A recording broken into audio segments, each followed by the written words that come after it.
Welcome to Read. I'm Michelle Martin. My guest today has built and led APAC businesses for three of the world's top tech firms, Google, Twitter, and Cloudflare.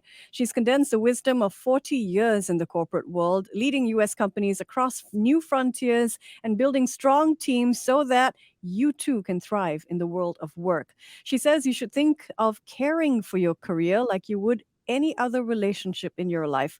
Also, you should make sure good work gets seen and fight back skillfully when you're wronged. Time to meet Aliza Knox, author of Don't Quit Your Day Job. Hi, Aliza. Hi, Michelle. Thanks for having me on. Great to have you here. Now, why have you written a book that advises against what so many of us daydream about, quitting our day job? Well, okay, there's two questions in there, I think. First of all, is why have I written a book? I spent a lot of time mentoring, and one of the things that I learned from the last 15 years in tech is that everything has to be scalable.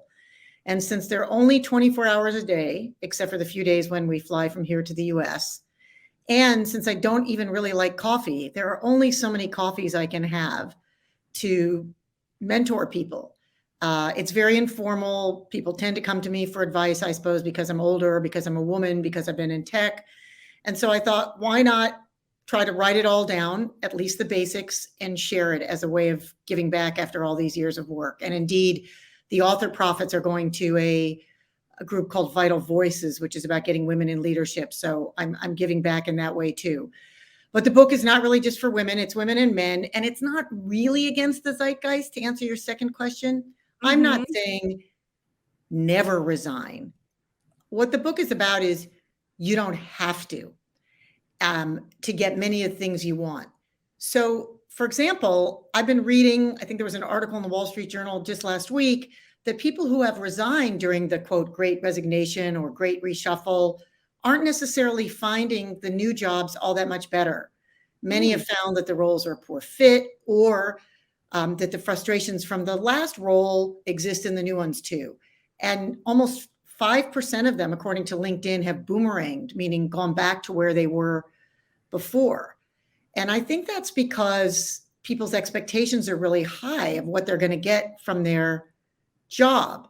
And so after they go, 75% of them in a Muse survey said that they are surprised or regretting these changes. So what I want to do is help people see, for the things that they want out of their career and their lives, can they get them in their current role? Do you have to quit to get them? Sometimes you do.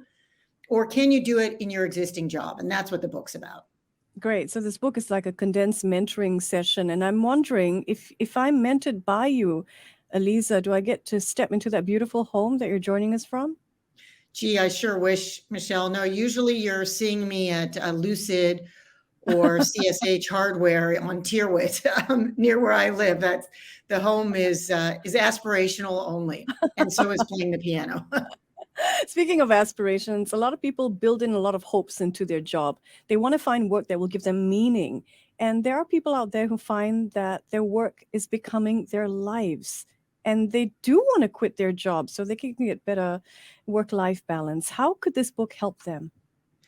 Well, I think that if you quit because you've got something you really want to go to and you're passionate about and that's going to fulfill all your needs, and we'll talk about how most jobs don't fulfill all your needs, but if you have something like that, by all means. And I think where this book would still help them is that most people have some part of their life that isn't tied up in their job. And the book really helps people think about how to rise and thrive while keeping both. I don't really like that term work-life balance because it makes it sound like a seesaw where one goes up, the other goes down. In other words, if you're enjoying work more, then you must be getting less out of your life, and vice versa.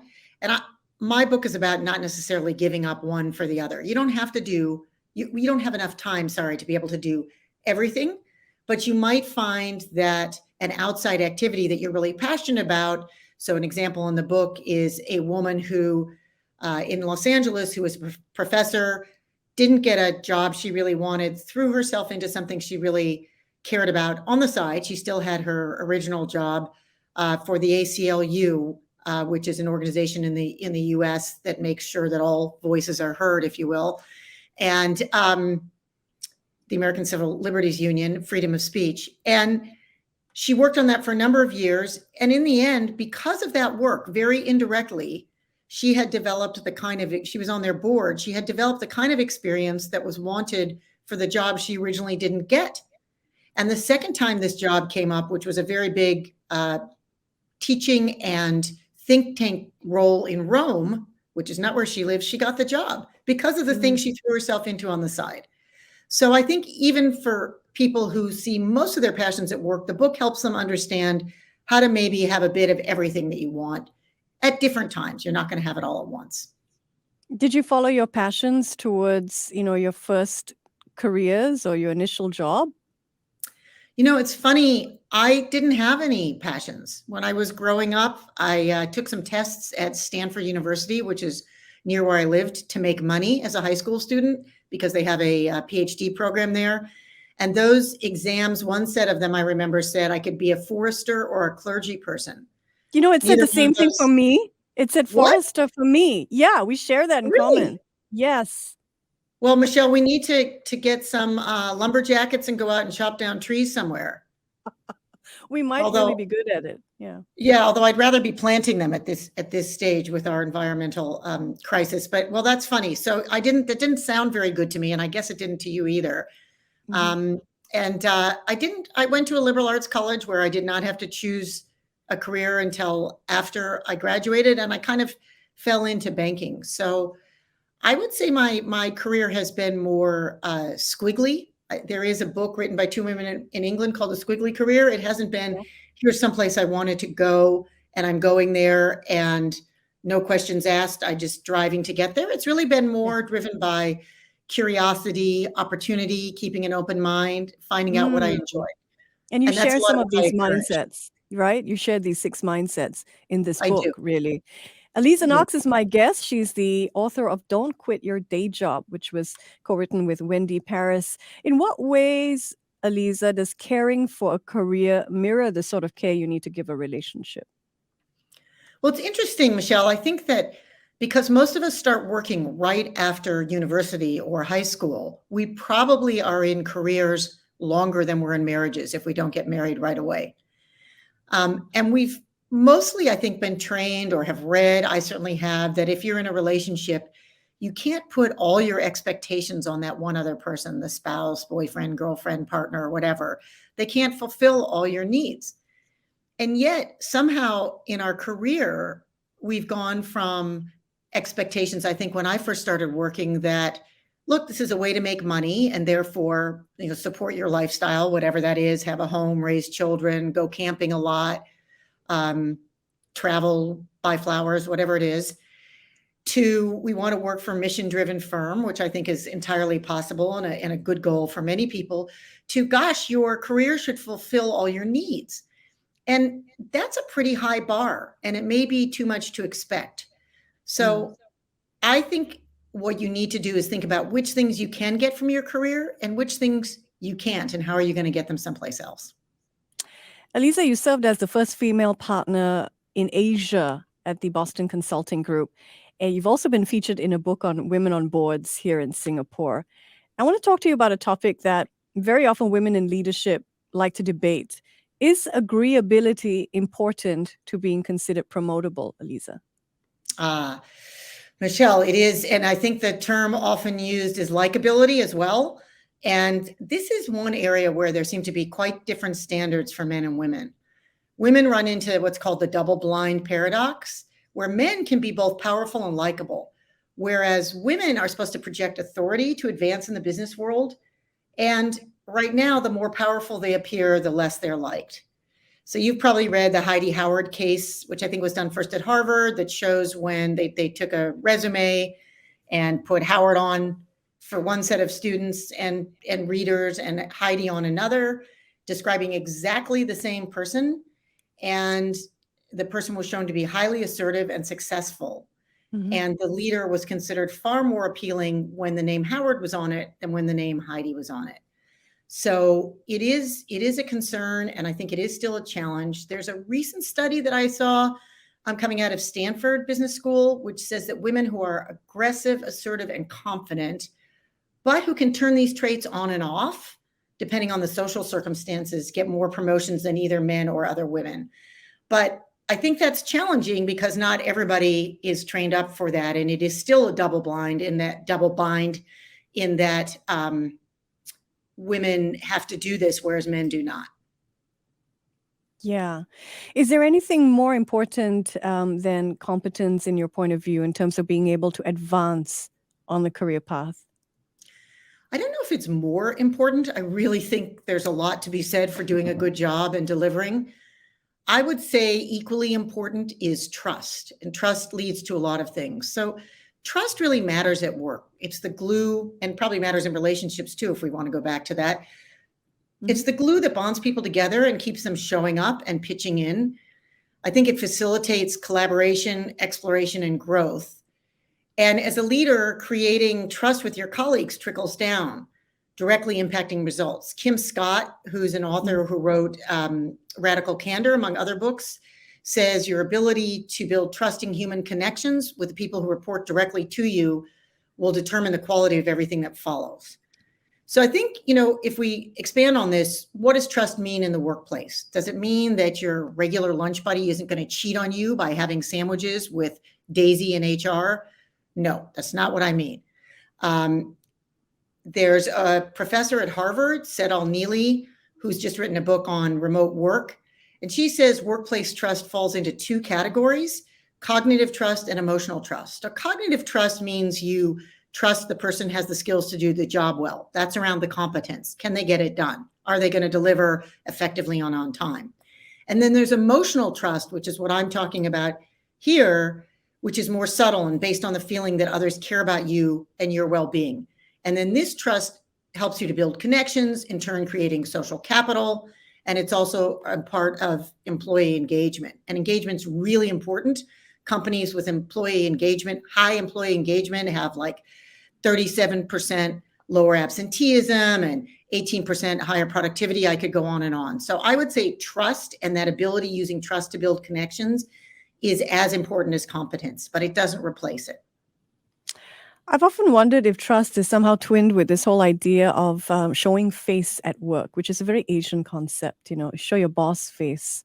Don't show him up. Don't show her up. Don't criticize her in public. I'm just wondering, to what extent is trust? Does trust trump being able to be completely honest in terms of your feedback at work upwards? Feedback is super important. I'm glad you brought that up, because one of the things that I think is happening with the new remote or hybrid workplace is the importance of feedback is increasing, both from managers to their employees, because one of the main reasons people are quitting is not just flexibility and higher pay, but if you look at the McKinsey, BCG studies, et cetera, it has to do with feeling valued by their company and being invested in. And so feedback is one way that this gets delivered and demonstrated. Feedback up, I think, is also important. And if you're a good manager, you really do want that feedback up.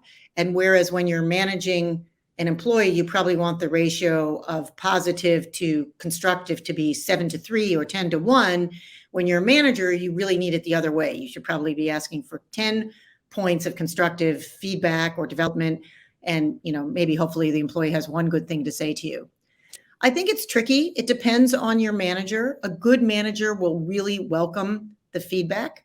Mm-hmm. I think for employees, there are probably, it's best to do this. Any kind of constructive feedback is always best done one-to-one in terms of face or any other kind of respect. I think you can praise visibly, not obsequiously, but if there's really something great that's happened, it's really great to praise in public, particularly if there are other people around who can hear you say to someone else how important what they just did was.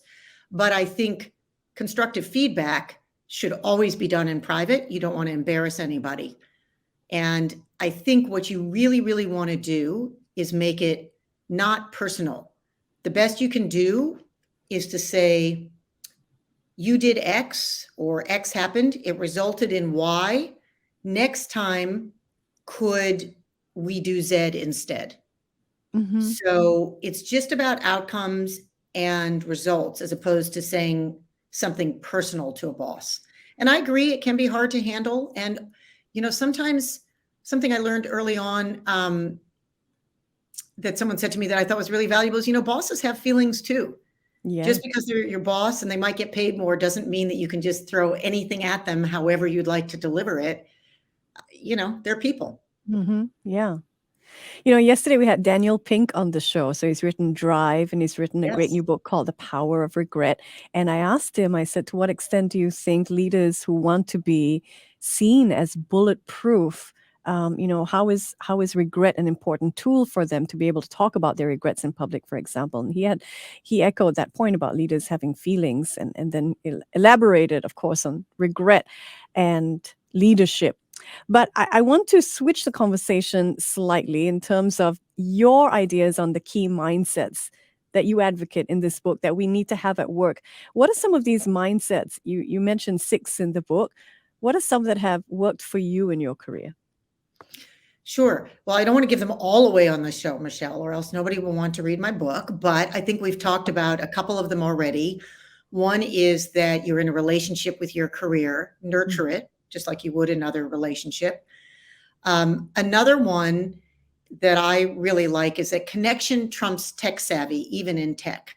And I think we just touched on that a little bit as we talked about trust and relationships, which is that your performance at work makes a big difference to how you're seen, whether you're promoted, opportunities you get, and probably how you feel about yourself.